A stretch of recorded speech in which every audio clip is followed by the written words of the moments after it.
Hello all welcome back to our channel. ఈ వీడియోలో last 1 week నుంచి మేజర్‌గా ఉన్న జియో పొలిటికల్ అప్డేట్స్ గురించి తెలుసుకుందాం. First news, open AI GPT 5.5 మోడల్ని విడుదల చేసింది. ఇది కేవలం టెక్స్ట్ మాత్రమే కాకుండా ఇమేజ్, ఆడియో మరియు వీడియోలను ప్రాసెస్ చేయగలదు. చాట్ జీపీటీ ఇమేజ్ జనరేటర్ కొత్త వర్షన్ సోషల్ మీడియాలో బాగా వైరల్ అవుతుంది. ఓపెన్ ఏఐ దీన్ని న్యూ క్లాస్ ఆఫ్ ఇంటెలిజెన్స్గా ప్రకటించింది. దీనికి పోటీగా చైనాకు సంబంధించిన డీప్సీక్ ప్రో మరియు ఫ్లాష్ మోడల్స్ రిలీజ్ చేసింది. DeepSeek version 4 model American models కంటే తక్కువ ధరలో లభిస్తూనే కోడింగ్ మరియు లాజిక్ అంశాల్లో జీపీటీ 5.5 మరియు క్లౌడ్ మోడల్స్ గట్టి పోటీ ఇస్తుందని డీప్సీక్ సీఈఓ చెప్పారు.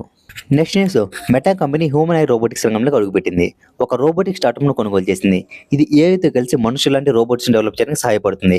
6G టెక్నాలజీ వచ్చాక ఈ రోబోట్స్ ఆఫీసెస్ మరియు హాస్పిటల్లో సహాయకులుగా పనిచేస్తారని ఎక్స్పర్ట్స్ చెప్తున్నారు. టెక్ ప్రపంచం పూర్తిగా ఏఐ మరియు రోబోటిక్స్ మీద దృష్టి పెట్టింది.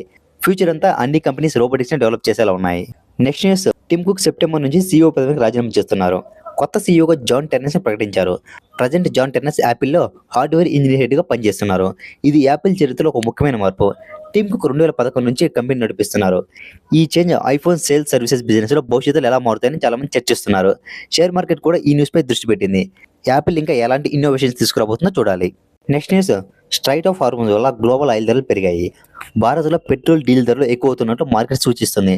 మన ఆయిల్ దిగుమతుల్లో పెద్ద భాగం ఈ ప్రాంతం నుంచి వస్తుంది కాబట్టి ప్రస్తుతం ప్రభుత్వం ఎల్పీజీ సేవింగ్ చర్యలు తీసుకుంటుంది. కమర్షియల్ సిలిండర్ మీద ₹993 ఇంక్రీజ్ అయింది. ఫ్యూచర్లో డొమెస్టిక్ సిలిండర్ మీద కాస్ట్ కూడా పెరిగే అవకాశం ఉంది. Next news, north Korea president Kim Jong Un మరియు రష్యా డిఫెన్స్ మినిస్టర్ మధ్య జరిగిన భేటీతో వీరిద్దరి మధ్య సైనిక బంధం మరింతగా బలపడింది. ఉక్రెయిన్ యుద్ధానికి మద్దతుగా నార్త్ కొరియా ఆయుధాలు సరఫరా చేస్తుందని రష్యా దానికి ప్రత్యేకంగా అత్యాధునిక క్షిపణి సాంకేతికతను ఇస్తుంది. దీని మీద వెస్టర్న్ దేశాలు ఆందోళన వ్యక్తం చేస్తున్నాయి.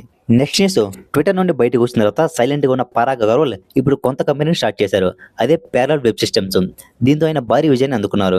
ఇది కేవలం కొన్ని నెలల వ్యవధిలోనే ఈ కంపెనీ విలువ $2 బిలియన్ చేరుకుంది. ఈ కంపెనీ మనుషుల కోసం కాకుండా ఏఐ ఏజెంట్స్ కోసం ప్రత్యేకంగా వెబ్ సెర్చ్ ఇన్ఫ్రాస్ట్రక్చర్ నిర్మిస్తుంది. అంటే భవిష్యత్తులో మన తరపున ఇంటర్నెట్లో రీసెర్చ్ చేసే ఏఐ బాట్లకు కావాల్సిన డేటాను ఈ కంపెనీ అందజేస్తుంది.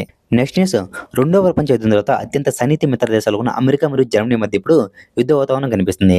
తాజాగా అమెరికా జర్మనీ నుండి 5,000 మంది సైనికులను విత్డ్రా చేసుకోవాలని పెంటాగాన్ తీసుకున్న ఈ నిర్ణయం ప్రపంచ రాజకీయాల సంచలనంగా మారింది. ఈ విభేదాలకు ప్రధాన కారణం ఇరాన్ యుద్ధం. అమెరికా వ్యూహం లేకుండా యుద్ధం చేస్తుందని జర్మనీ ఛాన్సలర్ విమర్శించగా, మా రక్షణలో ఉంటూ మాకే ఎదురు చెప్తారు అంటూ ట్రంప్ ప్రభుత్వం మండిపడింది. దీనికి తోడు జర్మనీ కార్లపై అమెరికా 25% టారిఫ్ విధించడం ఈ మంటను మరింతగా పెంచింది.